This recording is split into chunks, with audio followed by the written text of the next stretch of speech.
Hello, I'm Josh Drzeski with a YTQ INC TV product review.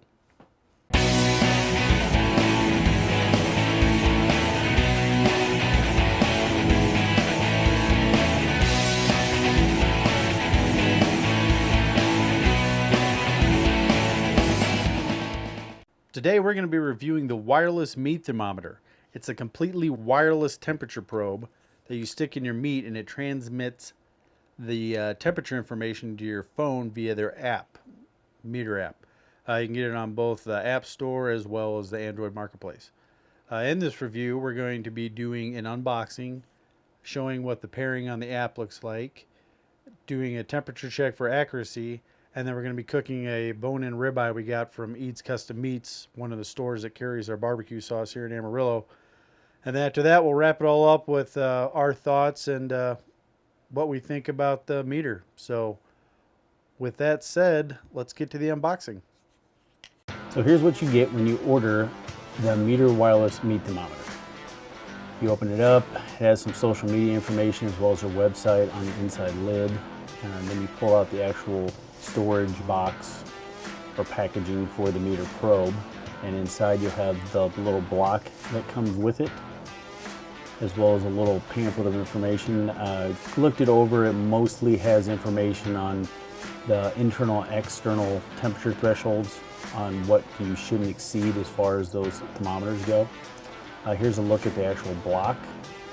The block not only stores the meat probe, but it also charges it at the same time. There's a look at the external temperature sensor and the internal one down there at the tip. Now when you first get it, around back is where you access the battery. You have to pull that cover off, which is just magnetic, easy to get off, and there's a little plastic tab there on the battery you pull off. It's recommended to charge the probe for at least an hour before you use it for the first time.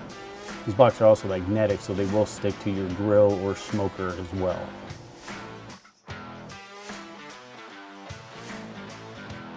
When first pairing or adding an additional probe to the meter app, all you do is hit the plus symbol up in the right-hand corner. And by pulling the meter probe out of the block, it activates the probe. When it shows up, you just hit connect and the probe is paired to the app.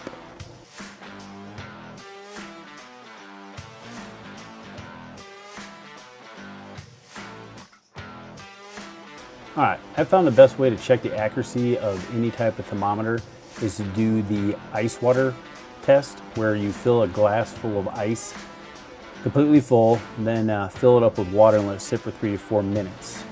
Then you place the meat thermometer or whichever thermometer you're checking down in it, and it should read around 32 to 33 degrees. And that'll at least give you an idea of where your thermometer's at, how accurate it is, and then if you need to make adjustments as far as your final temps go.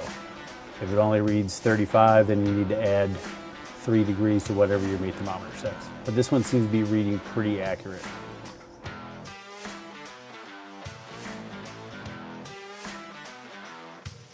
Just a quick observation, as you can see, these meat probes are considerably larger width-wise than a standard meat probe that you might find with an iGrill or maybe a thermopin.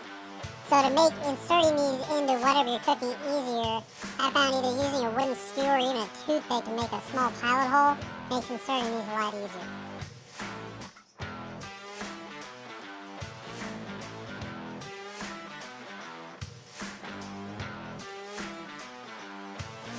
Setting up a new cook on the app is actually pretty easy. You just hit setup cook, pick the type of meat, click your subcategory, and we're going for medium, and then hit start cook. It will bring up a warning about making sure the meter probe is far enough into the meat, basically past the recessed line that's on the probe. It's using the meat as an insulator and protective layer for the internal sensor. The internal sensor is only rated for 212 degrees while the external is rated for 527. 212 seems low, but if you cook any piece of meat above 212 degrees, you not only ruin the meter, you also ruin the meat you're cooking. So I'd say you're pretty safe on that. The ranges for it, if you use Bluetooth, is 33 feet if you're using it in an oven, pan, or gas grill, and only about 10 feet if it's inside a smoker. If you use the meter link though with the Wi-Fi, you get 165 feet, and then if you hook it to Meter Cloud, this requires 2 devices though, you can actually go anywhere by basically leaving one device close enough to the meter to hook up for Wi-Fi, and then you're going through your data plan, you know, LTE or whatever.